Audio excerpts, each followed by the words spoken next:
Hey, good morning or good afternoon. Welcome to Thinking is Contagious. Friday after Thanksgiving. David Valadao. Probably not a name that's going to ring a bell to you, but I'll tell you why it's important, at least the way I view it. Uh,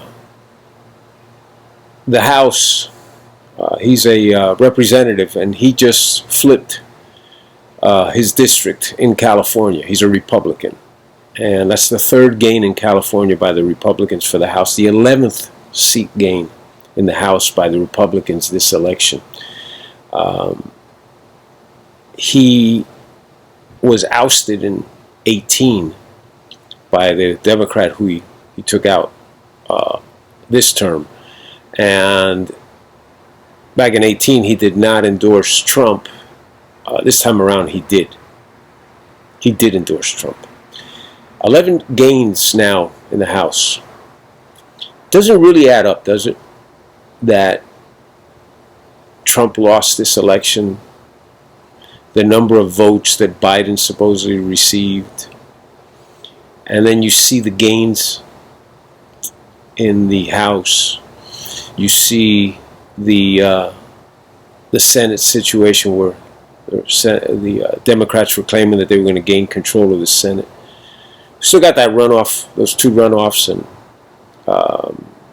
they may net one seat, but the amount of seats that the Republicans were defending, and the prognosis of the blue wave that was supposed to upset and put the Senate completely in control of the Democrats, it didn't happen. What am I leading up to? I'll tell you what I'm leading up to. The Trump campaign, the Trump legal team's claims of election fraud are gaining traction. Pennsylvania on Wednesday was huge. You don't see any coverage. The mainstream media has gone totally silent. They are in a panic. They are absolutely in a panic right now. I have always told you guys for the last 2 weeks, my program, that I didn't see a lot of hope. I'm beginning to see some light at the end of the tunnel. I'm beginning to think that there's something here. I think that even the Democrats, even the liberals, are beginning to get a little shaky at this point.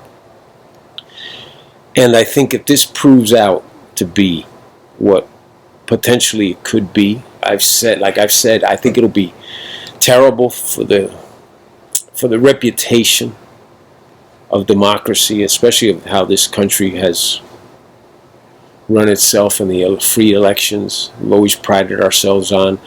If this happens the way that Trump's people are claiming it happened, it's going to be ugly. It's going to be a big black eye, but it's going to be, like I said, if there's a problem, we got to cut it out. It's gaining traction, people. And I've really begun to think about something, and I'm answering a question that I've had for a long time under this, supposing that this has some merit. This election fraud thing has some merit, and that Biden was fed millions of votes. Number one, Joe Biden does not elicit 80 million votes. He's not charismatic. He's nothing. He's not a factor. How do you explain that he garners the most votes in the history of presidential elections? Something wrong there, right? It doesn't add up, right? But this is a gut, this is an instinct type thing. It doesn't add up. But is Joe Biden a guy who motivated you to go out and vote? Is 80 million votes possible for a Joe Biden? I mean, there's no charisma there. There's nothing there. Okay, people will argue it was an anti-Trump vote. Maybe, but not 80 million. It's not. You got to be motivated. You have to be driven. You have to be passionate about something in order to reach the turnout that he did. Obviously, we have a big percentage of certain voting blocks. These kids that believe that their student loans are going to be wiped out, that they're going to have free college, that they're not going to have to pay for health care. You know, there's a lot of these ignorant, and the word ignorant, people, is not that they're stupid. It's ignorant. There's lack of knowledge in these areas. These ignorant kids that have been bought with promises that will never come to fruition because it's fiscally impossible to do these things. But these kids have been, that's a big part of the voting bloc. You also have, for whatever reason, African American women, I mean, just completely pro-Biden. So, you know, you've got some sections that you could understand where some of these votes come from, but overall, he's not an 80 million vote guy. But here's where I'm getting to. The biggest question I ever had was in 2008, 7 years after the 9/11, how does this country vote in a unknown senator, one-term senator, with no track record and with a Muslim name, Barack Obama? How does this country vote to the point that it was, at that time, the most votes ever garnered for a presidential candidate? He broke the record for the most votes. An unknown, came out of nowhere. How does that happen? You know what? I have an explanation. It's this, if this voter fraud proves true right now, this year, with the Trump-Biden situation, why would we be so naive to think that this was the first time it was used? No. It was used in 2008. If it was used, if it proves true in 2020, if it proves true in 2020 that Biden used the voter fraud to garner the number of votes he did and win on paper the election, which obviously at that point he would not really win. It would go to the state legislators if no one has the electoral votes needed. And one would assume, with a 26-23 Republican advantage at the state legislator level, that Trump would continue as president for another term. So I think that has a chance now. I didn't think it did 2 weeks ago. I think it has a real chance now. But my bigger point is, it explains how Barack Obama was elected. It would explain it.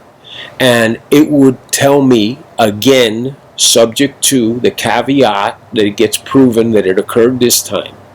If it didn't, then this is not, all bets are off. I have no basis for this.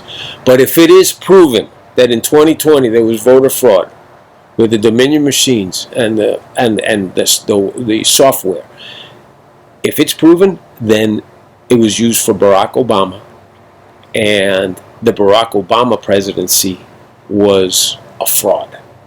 It was fraudulent, and it explains the question that I've always had: how could this have happened? Okay, so a lot here is at stake. A lot is riding on this. I'm telling you, my gut, I think Sidney Powell is going to wreak havoc on the criminal side of this thing. And based on what I saw, the video and the audio of the Pennsylvania, the Trump presentation in front of the legislator in Pennsylvania, the reaction of the legislature in Pennsylvania, there's something there. There's something there. And they said, after reviewing the evidence, they said, we are in receipt of this evidence, and we will be looking at this evidence, and we will act upon this evidence. So I think, let's see, but I smell very quiet on the Democrat side.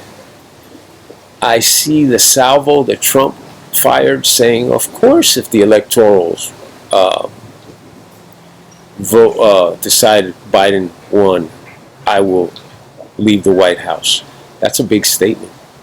That's a big statement. That's a big caveat. If the electorals. I think the route is that there's not going to be anyone with 270. And I think that they're pretty confident of this, the Trump team. And I think the Democrats are pretty afraid of this right now, that the 270 is not going to be achieved. And if the 270 is not achieved and it goes to the state legislative level, Donald Trump, 2020 and beyond. Keep in touch, keep watching this, keep pushing. I've asked for you to subscribe. I would appreciate if you subscribe. I need you to subscribe. We're putting a lot of effort into this, and we're trying to be consistent, and we're trying to talk to you every day.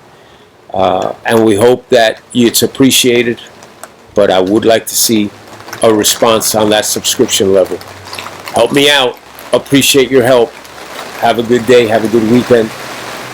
Thanks.